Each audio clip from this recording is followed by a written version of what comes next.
Hello everyone, welcome back to the honest reaction. मैं अदिति आपसे स्वागत करती हूँ फिर से एक नई वीडियो में। थंबनेल और टाइटल देखकर समझ गए होंगे कि मैं किस पर्सन के लिए बात करने वाली हूँ। सो बिना टाइम वेस्ट के चलिए वीडियो शुरू करते हैं। डिटेल में हम बात करते हैं, जितना हो सके वीडियो को शेयर कर दीजिएगा। सो देखो, यहाँ पे मैं स्नैपी गर्ल के बारे में बात करने वाली हूँ। यहाँ पे सपना का आ गया है वीडियो, ठीक है, रिप्लाई में आ गया है वीडियो और गृह प्रवेश का भी वीडियो डाल दिया है, जिसमें सपना ने एक शर्ट का जिक्र किया कि ये जो मैं शर्ट पहन रखी हूँ ना, जब मैं कोई प्रोग्राम करती हूँ या मैं अकेला महसूस करती हूँ या कोई रिस्पॉन्सिबिलिटी वाला काम करती हूँ ना, तो मैं ये शर्ट डाल लेती हूँ। मुझे ऐसा महसूस होता है कि मेरा पति जो है मेरे साथ है, ठीक है। इस तरीके की बातें कर रही थी। अब वो और आगे बोली कि अब अपनी सास के बारे में कि मम्मी जी अगर नहीं आना, आप भी एक माँ हो, मैं भी एक माँ हूँ, और जो भी कुछ भी किया है अपनी बच्ची की बच्चियों का फ्यूचर के लिए किया है, और मैं आपको इसलिए बुलाया था ताकि आगे चलकर कल को मेरी दोनों बच्चियां हमसे ना पूछे कि दादी बाबा को क्यों नहीं बुलाया, क्यों नहीं हमें मिलवाने के लिए लाया था।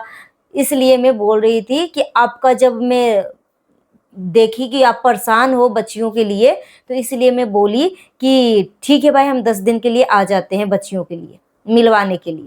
इस तरीके की बातें बोल रही थी। और अगर आपको लगता है कि मैं ना आऊं तो ठीक है, मैं नहीं आऊंगी। मेरे पास बहुत सारे काम है, वीडियो शूट करती हूँ, बच्चियों का ट्यूशन तक ले जाती हूँ, स्कूल में डालना होता है, तो मैं बहुत बिजी हूँ। मैं तो वैसे ही आपको देख कर कि आप बहुत ज़्यादा परेशान हो, इमोशनल हो गए थे बात करते करते, इसलिए। और जब मैं आपको इनवाइट कर रही थी भूमि पूजन के लिए, तो उस टाइम सामने से आप मतलब हाँ बोले थे, मतलब आपका मतलब हाव भाव से ऐसा लग रहा था। तो इसलिए मैंने टाइटल में इस तरीके की चीज़ें लिख दिया था कि मेरी सासू माँ आने वाली हैं, ठीक है।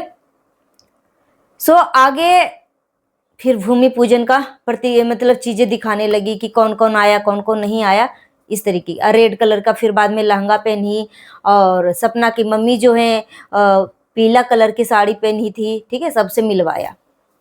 अब यहाँ पे बात हुई कि देखो, सपना जो फ्यूचर में जो पास्ट लाइफ में उसने जो गलती करी, वो अब वो भुलाकर वो गलती को सुधारना चाहती है। सबको यही लग रहा है कि उसने जो गलती करी उस गलती को सुधारना चाह रही है, ठीक है। और कुछ लोग कमेंट भी कर रहे हैं कि सपना तुम बार बार, अब एक बार जब मना कर दिया, तुमने गृह प्रवेश करवाया था और लड्डू गोपाल का पूजा किया था, उस टाइम भी तुमने सास ससुर को इनवाइट किया, तो उस टाइम भी नहीं आए तुम्हारे सास ससुर। इस बार भी तुमने किया, इस बार भी नहीं आए, तो बार बार तुम क्यों इनवाइट कर रही हो? जो दिल से रिश्ता खत्म हो गया है, जो हमेशा के लिए टूट गया है, तुम उन्हें बार बार क्यों इन्वाइट कर रही हो? कुछ लोगों को कहना है, ठीक है।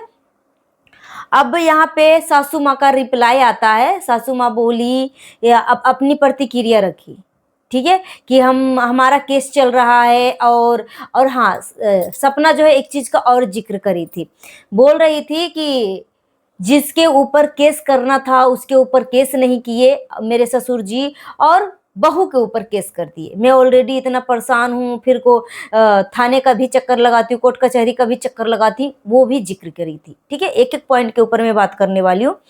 सो यहाँ पे सपना के जो सासू माँ है वो अपनी प्रतिक्रिया रखी थी कि तुम कैसे आओगी, तुम्हारे ऊपर केस चल रहा है, तुम्हारे ससुर जो है तुम्हारे साथ छेड़छाड़ किए हैं और केस कर दिए। अब केस करने से सपना को तो तकलीफ नहीं होना चाहिए ना। अगर तुम्हारे ससुर जो है तुम्हारे साथ छेड़छाड़ कर रहे थे, अश्लील नजरों से देख रहे थे, चरित्रहीनता वाला तुमने एलिगेशन लगाया, तो ससुर ने अगर कंप्लेन कर दिया, कोर्ट केस कर दिया, तो तुम्हारे लिए अच्छी बात है ना। तुम्हारे लिए तो अच्छी बात है ना कि प्रूफ के साथ साबित हो जाए। तो उसमें तुम्हें तकलीफ नहीं लगना चाहिए कि बेटे के लिए मतलब केस नहीं किया और बहू के ऊपर केस कर दिया। तुम तो यही चाहती थी ना कि मेरा ससुर चत्र मतलब मुझे गंदी नजर से देखते हैं, छेड़छाड़ करते हैं, दारू पीने के बाद वो भूल जाते हैं कि मैं कौन हूँ, और मुझे मरवाने के लिए भी लाए थे बहुत सारे बंदे बुलाकर। इस टाइप के एलिगेशन लगाई थी ना। तो अगर तुम्हारे साथ इस तरीके से घरेलू हिंसा हो रही थी, शोषण हो रहा था, तो अगर तुम्हारे सास ससुर जी अगर तुम्हारे ऊपर कंप्लेन कर दिए, तो तुम्हें तो प्राउड फील होना चाहिए कि अब सच्चाई जो है सबूत के साथ सामने आएगी। तुम्हें तो तकलीफ नहीं होना चाहिए। सो ये तो एक पॉइंट हो गया कि ससुर जी ने केस कर दिया, उसकी वजह से सपना को तकलीफ हो रही है, जो कि नहीं होना चाहिए था। ठीक है, देखो भाई, मैं किसी का चमचागिरी नहीं कर सकती, मैं दोनों का पक्ष रखूंगी। दूसरा पॉइंट है, सासू माँ बोली कि तुम कैसे आ सकती हो, अभी हमारा केस चल रहा है, तुमने अपने ससुर के ऊपर चरित्रहीनता वाला, छेड़छाड़ वाला एलिगेशन लगाई हो, तो ससुर तो तुम्हारा वही है, फिर तुम कैसे आ सकती हो। और सपना भी कैसे सोच सकती है कि जो ससुर जो है अपनी बहू को छेड़छाड़ कर सकते हैं, अश्लील नजरों से देख सकते हैं, तो उसकी दोनों बेटियां कैसे सेफ हो सकती है। अपनी बेटियां का भी तो भविष्य इनको देखना है। जो घर के इंसान मतलब इस तरीके के निकल जाए, चरित्रहीनता वाला तुमने ही एलिगेशन लगाया है, तो अपनी बच्चियों का भविष्य को लेकर तुम्हें डर नहीं था कि जो ससुर बहू के साथ छेड़छाड़ कर सकता, क्या बच्चियों के साथ नहीं कर सकता। नंबर 2, उसके बाद सासू माँ बोली कि अगर तुम आ जाओगी, चोरी छुपे कोई फोटो खींच लोगी, कोई वीडियो बना लोगी, फिर से तुम मुझे ब्लैकमेल करने लगो। सासू माँ 101% अपने जगह पे सही है।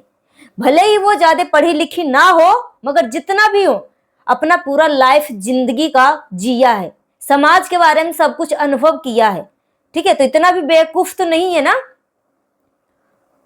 अगर कोई इंसान के ऊपर जो है इतनी गंदी भद्दी अश्लील छेड़छाड़ वाले एलिगेशन लगाएगा, तो वो बंदा अपना सेफ बाउंड्री तो बनाएगा ही बनाएगा, अपने आप को सेफ रखने के लिए, कि आगे से कोई हमारे ऊपर जो है इस तरीके की बदतमीजी हरकतें, छेड़छाड़ जैसी कोई आरोप ना लगाए।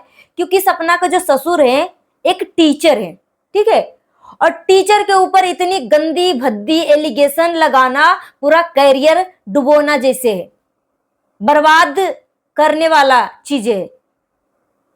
तो तुम सच एलिगेशन लगा रही थी कि झूठ एलिगेशन लगा रही थी? उस टाइम जो एलिगेशन लगा रही थी, उस टाइम काश राजवीर भाई वाला जो शर्ट अभी तुम पहन के दिखा रही हो ना, कि मैं वो शर्ट जब मैं कोई इंपॉर्टेंस काम, जब अकेला में महसूस करती हूँ, रिस्पॉन्सिबिलिटी वाला काम करती हूँ, तब मैं वो शर्ट डालती हूँ और मुझे ऐसा महसूस होता है कि मेरा पति मेरे साथ है।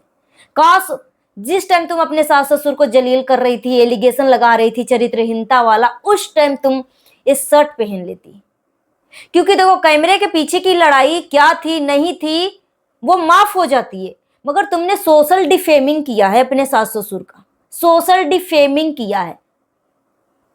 और तुम्हारे मिलियन में सब्सक्राइबर है, मिलियन 10 लाख 20 लाख 30 लाख इस तरीके से उस टाइम व्यू जा रहे थे तुम्हारे, 4 5 मिलियन व्यू जा रहे थे। तुम जब अपने ससुर के ऊपर छेड़छाड़ वाला एलिगेशन लगा रही थी, तब तुमने कभी सोचा कि बूढ़े इंसान, वो बूढ़े माँ बाप अपना 2 जवान बेटा खोया, उसके बाद तुम उस घर से निकली, उसके बाद उनके ऊपर घटिया वाला आरोप लगाया, उसके बाद तुमने बेला बेचा और 1 करोड़ रुपए वहां से लेकर गई, ये सब का ढिंढोरा नहीं पीटा।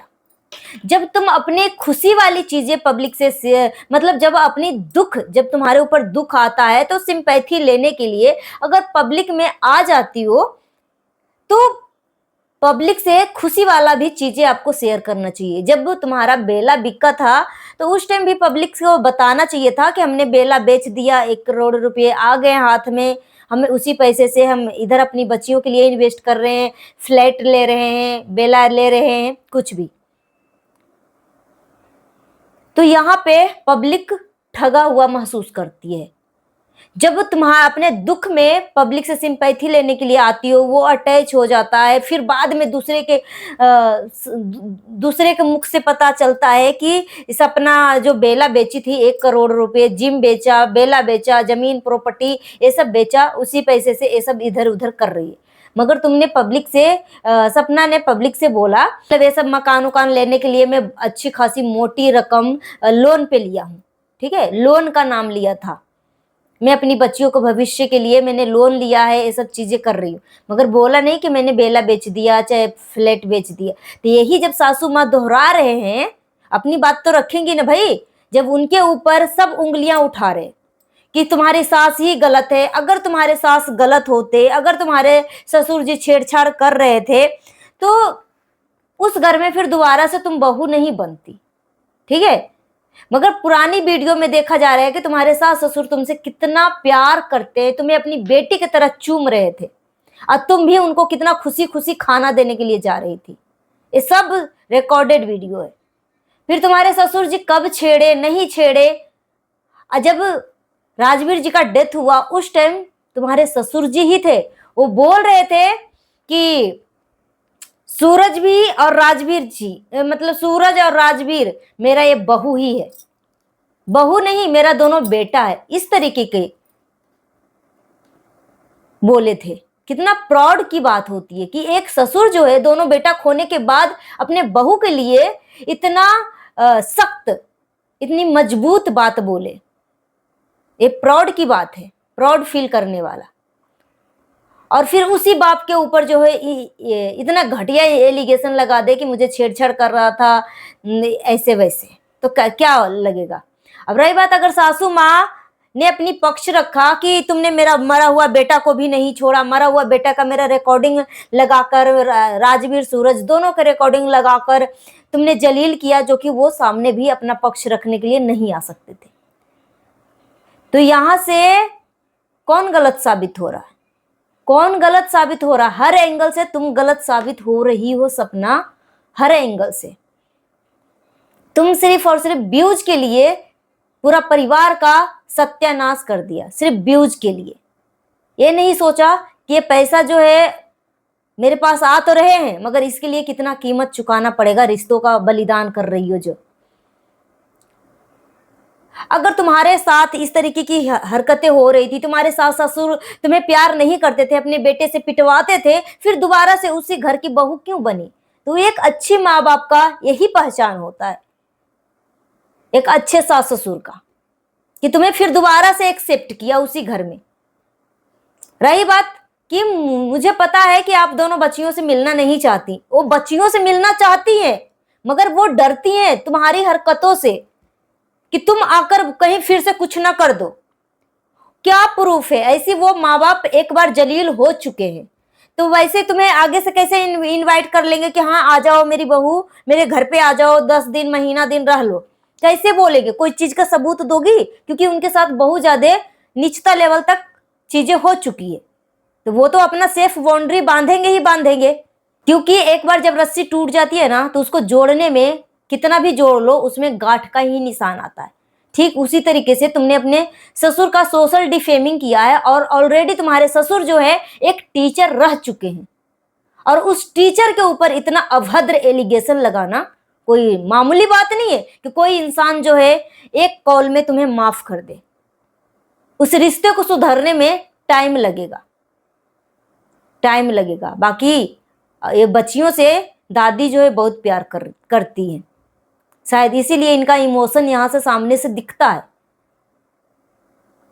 और इसीलिए सासू माँ बोल रही थी कि अगर यहाँ से तुम चुपचाप चली जाती तो कोई दिक्कत नहीं होता, अगर मुझे तुम सामने से ही बोल देती कि मैं नहीं रहना चाहती हूँ, मुझे बाहर जाना, मुझे यहाँ से निकलना है, तो खुशी खुशी फिर इतना हंगामा नहीं होता।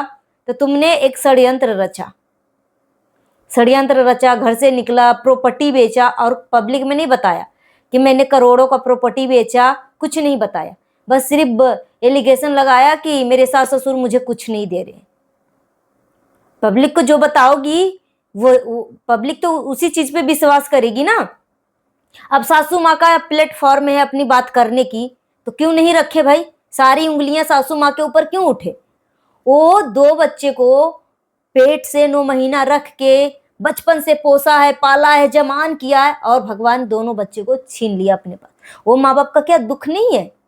दुख नहीं, वो कितनी तकलीफ में होती होंगी, सब महसूस करता है कि वो माँ बाप कितनी तकलीफ में, और उस तकलीफ को तुमने मजाक बना के रख दिया।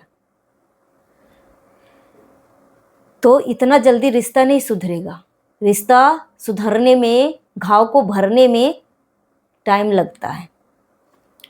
सो गाइस, मिलती हूँ नेक्स्ट वीडियो में। Thanks for watching. जितना उसके वीडियो को शेयर करेगा, हाइप देने का ऑप्शन अवेलेबल है, तो हाइप भी दे दीजिएगा। अगर मेरी बातों से किसी को तकलीफ पहुंची है तो प्लीज मुझे माफ कर दीजिएगा, और तकलीफ लगने वाली बात भी कमेंट करके जरूर बताइएगा। Thank you.